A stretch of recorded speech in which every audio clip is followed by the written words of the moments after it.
संत रविदास पाखंडवाद के सख्त विरोधी थे और उन्होंने अपने जीवन काल में इसका विरोध किया।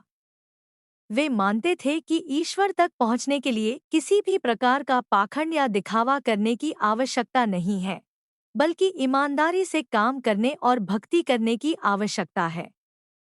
संत रविदास ने जातिवाद और सामाजिक भेदभाव का भी विरोध किया। वे मानते थे कि सभी मनुष्य समान हैं और उनकी पहचान उनके कर्मों से होती है, न कि उनकी जाति से। संत रविदास ने अपने गीतों और शिक्षाओं में पाखंडवाद और जातिवाद के खिलाफ आवाज उठाई।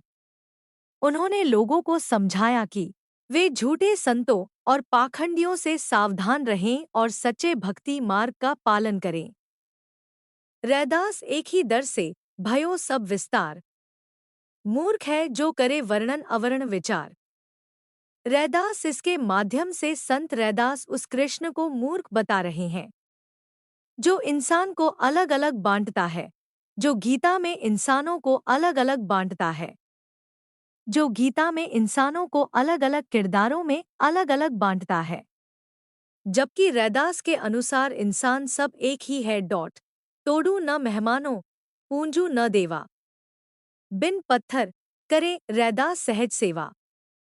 रैदास अर्थ बिना किसी फूल, फूल माला, फूल तोड़े बिना, नहीं किसी देवी देवता की पूजा करे बिना, नहीं इन पात्रों के देवताओं की पूजा के बिना, अर्थात पूजा कर्म कांड पाखंड अविश्वास के बिना मनुष्य को केवल सत्य कर्म मानवता की सहज सेवा करनी चाहिए।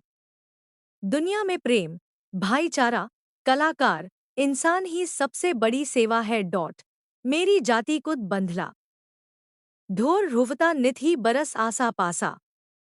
अब विप्र प्रधान तिहि करे दंडवती, तोरे नाम शरणय रैदासा। रैदास मैं रैदास नीची जाति का उदाहरण देता हूँ और मेरे जैसे लोग रोजाना बनारस के आसपास मरे हुए जानवर ढोते हैं। अब देखिए विप्र ब्राह्मणों के प्रधान रामानंद को दंडवत प्रणाम किया जा रहा है और मेरी शरण में आ गया है। इन्हें अपना गुरु स्वीकार करें। कहे रैदास सुनो भाई संतो, ब्राह्मण के है गुण तीन, मन हरे धन लेटे और मति ले छीन। रैदास रैदास हमारे राम जी उत्सव जे सुत नाही, राम राम रह्यो हमी में, प्रियजन कुटुंब माही।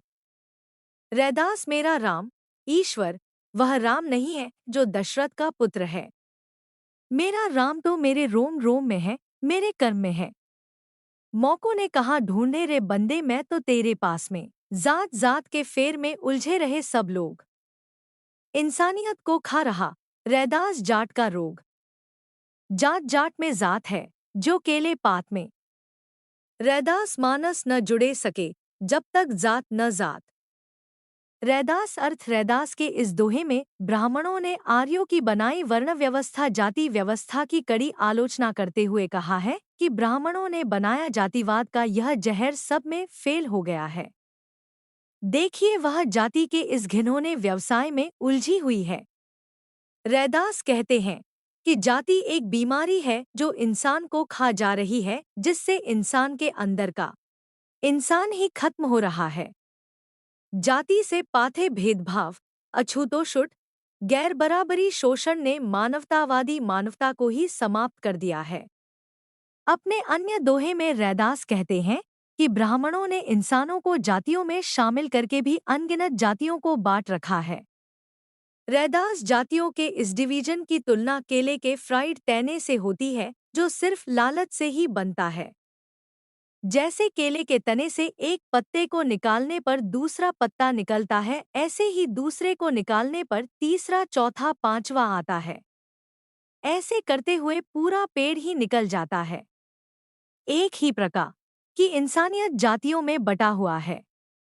इंसानियत बट्टा बट्टा के इस विभाजन में जाति से बेदखल होना नहीं होता, इंसानियत से बेदखल होना होता है। इसलिए रैदास कहते हैं कि जाति को खत्म करो। इंसान तब तक जुड़ नहीं सकता, एक नहीं हो सकता, जब तक कि जाति नहीं चल जाती। 100 बरस रहो जगत में, जीवत रह कर करो काम। रैदास कर्म ही धर्म है, कर्म करो निष्काम। रैदास कहते हैं कि आप 100 वर्ष जियो या फिर जब तक जीवित रहो तब तक जियो। ब्राह्मणों के षड्यंत्र, भक्ति में न उलझे, भक्ति मूर्खों का काम है। ब्राह्मण आपकी भक्ति के नाम पर आपका निठल्ला कामचोर काम करता है। आपका मन जपना राम नाम जपने में उलझा हुआ है। आपके पास पहले से ही धन का अभाव है। ब्राह्मणों ने आपको बहुत लूटा है, इसलिए आप जब तक जीवित रहें काम करें और काम का पैसा भी पूरा लें। ब्राह्मणों के कर्म के बारे में जा फल की चिंता ना कर जाल में न उलझे। रैदास आगे और फ्रैंक कहते हैं, कर्म बंधन में बंध रहियो, फल की ना तज्जियो आस, कर्म मानुष का धर्म है, सद भाख है रविदास। भावार्थ, इस श्लोक में गुरु रैदास अपने सेवकों को काम करने की प्रेरणा देते हुए कहते हैं कि तुम अपने काम, मेहनत करने की नीति में सदा ही मालिक लगे रहना, लेकिन उसके बदले में जो तुम्हें मिलना है उसकी आशा कभी नहीं छोड़नी है, क्योंकि काम, मेहनत करना मनुष्य का धर्म है। यह बात मैं तुम्हें सच बता रहा हूँ। ऐसे गुरु रैदास ने काम, मेहनत मजदूरी करने के बदले में दाम, पैसा की भी खुलकर वफादारी की है। हिंदू धर्म में मंत्रों का महत्वपूर्ण स्थान है। बिना मंत्र उच्चारण के उनका कोई भी कार्य संपन्न नहीं होता। हिंदू अपने जन्म से लेकर मृत्यु तक पूरे जीवन में इन मंत्रों को जपने में उलझा रहता है। दरअसल हिंदू इन मंत्रों को जपने की प्रेरणा अपने ही देवता से लेना है। हनुमान राम राम जपते हैं, नारद नारायण नारायण जपते हैं, यहाँ कई राधे राधे भी जपते हैं। इस तरह नाम या मंत्र जपने से क्या प्राप्ति होती है, यह समझ से परे है। अब कबीर और रैदास अपने वर्ग में शामिल हैं। अपने वर्ग में ब्राह्मणवाद पर सबसे पहले प्रहार करते हैं। गुड़ गुड़ जपने से क्या होता है, मुंह मीठा, रोटी रोटी जाप